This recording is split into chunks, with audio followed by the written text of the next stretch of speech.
setting the stage for Cuba and Castro, the atmosphere,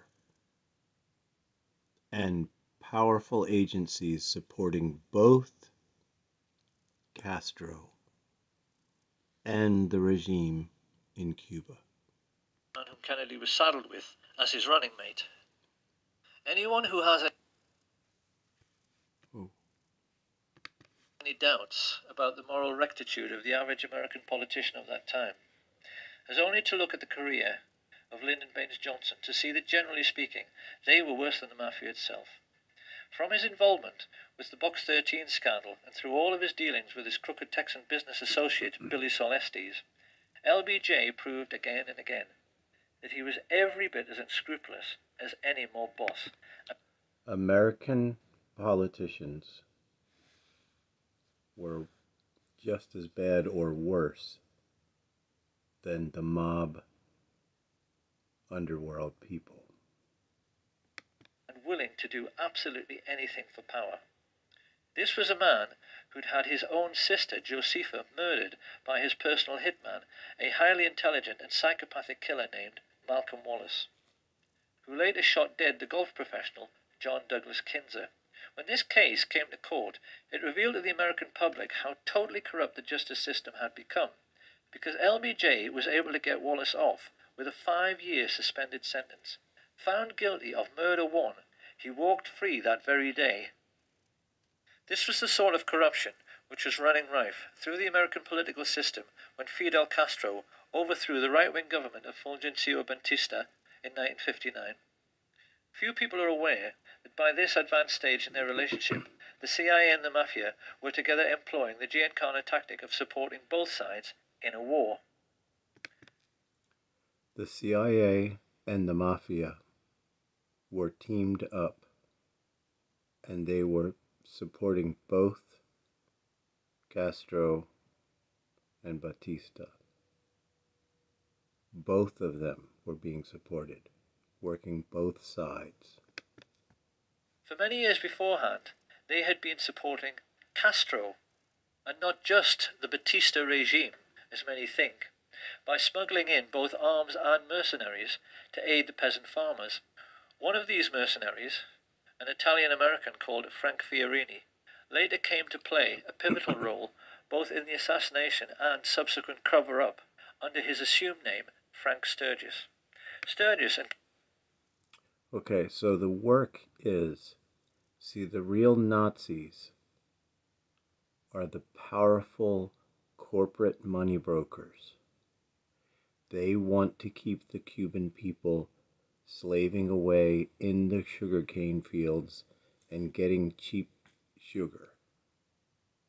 That's the primary purpose, is to keep the slave labor going and also to increase military power and armaments.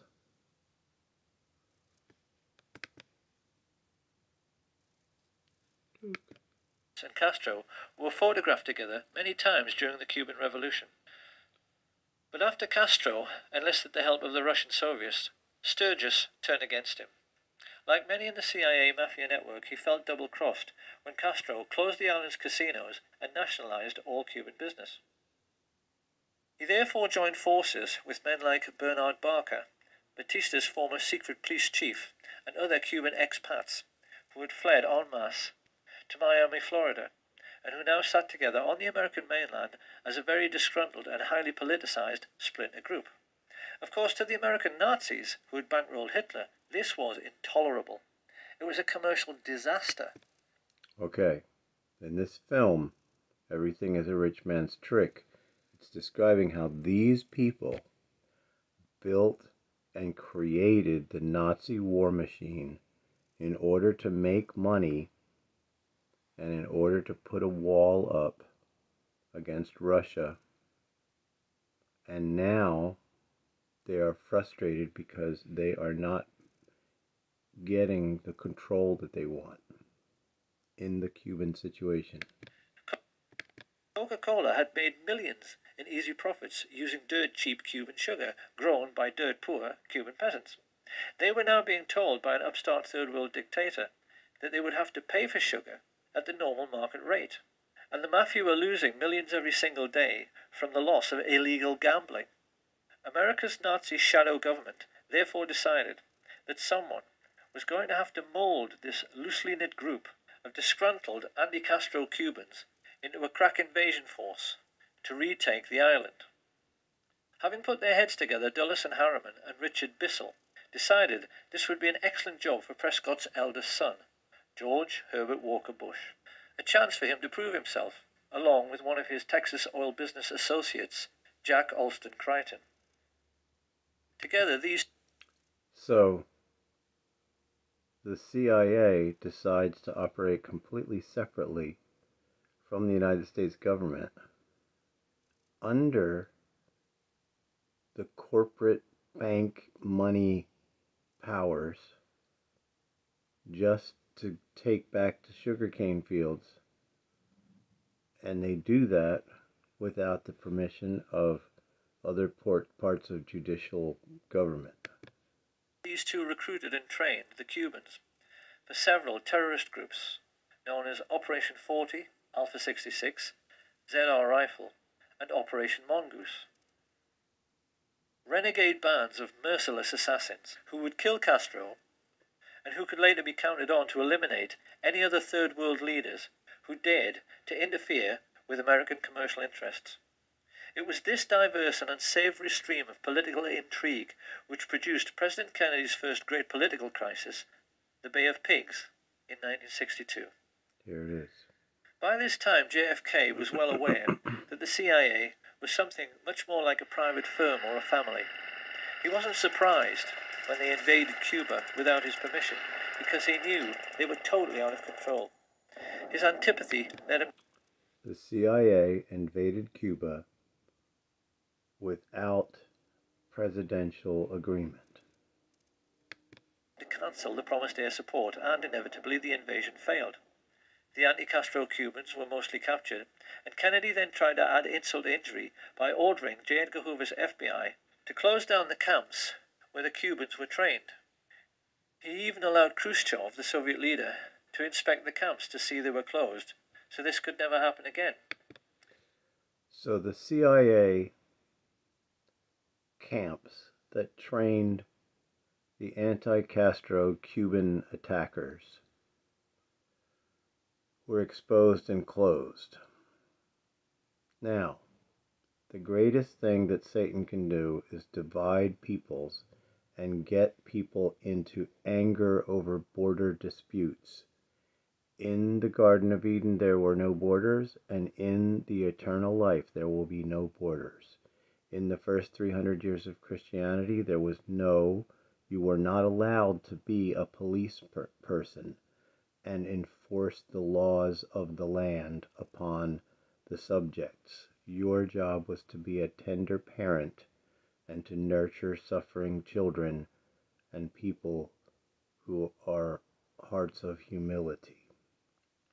So here's another situation where getting emotionally involved in patriotism and anger about military structures can take your mind away from eternal peace and lock you down into adversarial attitudes towards human beings. The accuser of the brethren. Having only just escaped with his life at the Bay of Pigs, it was pretty clear that Frank Sturgis was more than a little annoyed. He was scared because Khrushchev says, don't do this or we're going to do that. So he didn't do it, and he deserted the Bay of Pigs. I was involved in the Bay of Pigs. A lot of people, friends of mine, that were killed in the Bay of Pigs. And I resent that. Don't play political games with me. I'm a military man. I'm a soldier. I go fight. But damn it, if I risk my ass out there and I'm getting shot at, I don't want some stupid-ass politician to go ahead and make deals behind my back where my people or maybe myself are going to get killed. I don't like that. This, then, is how the stage was set for the Kennedy assassination. And when one remembers the colossal number of ruthless and hideously brutal men who had created this situation, It's perhaps a little ironic that a peripheral figure in the cast of characters who actually put the plot together was an attractive young woman. 19-year-old Marita Loren's love affair with Fidel Castro and her subsequent recruitment as a CIA assassin by Frank Sturgis to kill him is a very well-known story because it was made into a feature film. In spite of her failure to kill the Cuban leader, Lorenz continued to associate with the assassination squads trained by the CIA, and it was largely her testimony in the Spotlight magazine trial after a skillful cross-examination by Mark Lane, which gave us a window through which we can now see who really participated in the Kennedy assassination and who was really behind it all. First of all, after the Bay of Pigs invasion, Kennedy had fired Allen Dulles, Richard Bissell, and General Charles Cable for essentially using the CIA as their personal hitmen, after he found out that Robert Mayhew had sought Sam Giancana's permission to talk to his underboss, Johnny Roselli, about the possibility of a hit on Fidel Castro. Here you have a government agency, funded by the American taxpayer, associating with the very organized crime racketeers JFK was trying to put in jail, for the purpose of carrying out political murders. The president was incensed. Historians have never been surprised that he vowed to smash the CIA into 1,000 pieces. It hardly takes a genius to see why the CIA wanted to kill him. What is more, Jack Alston Crichton and the lifelong friends of Allen Dulles, the Bush family, had just recently purchased exclusive access to 15 million acres of Cuba, almost half the entire island, in order to drill for oil. When he came to power, Castro reduced this to a mere 20,000 acres, a colossal investment which now failed and which led to Crichton's CVOVT Oil Exploration Company being delisted from the stock exchange at a loss of $30 million. Crichton and George Bush's friends, the Texas oil billionaires Clint Murchison and Haroldson Lafayette Hunt, also knew that Kennedy wanted to end their most vital tax break, the oil depletion allowance, and their bosom buddy, Vice President Lyndon Johnson, was standing at this time with one foot in jail and the other on a banana skin due to his involvement in the corruption scandal now breaking around his favorite assistant, Bobby Baker. LBJ knew his life was finished if Kennedy lived, and he would become president himself if Kennedy died. So his involvement in the plot is hardly difficult to understand. And even more to this, the heads both of the US military and the military-industrial complex which supplied them, exactly the same Nazis who had supported Hitler in World War II, were fully aware that Kennedy wanted to pull out of Vietnam in a move which would have eventually cost them billions in lost weapons sales. This circle of thugs and pirates was completed by LBJ's next-door neighbor, J. Edgar Hoover, who had himself invested millions in Clint Murchison's oil business, just like his mafia associate, Vito Genovese. Stepping back to look upon this rogues gallery, it really is remarkable how Kennedy had managed to make an enemy out of every single dirty hood, every corrupt politician, and every single Nazi businessman living in the country at that time. It is highly misleading even to see these groups as separate, because the truth is that they were all brutal fascists, who saw nothing wrong in killing to get their own way. The question now was, how were they going to get him?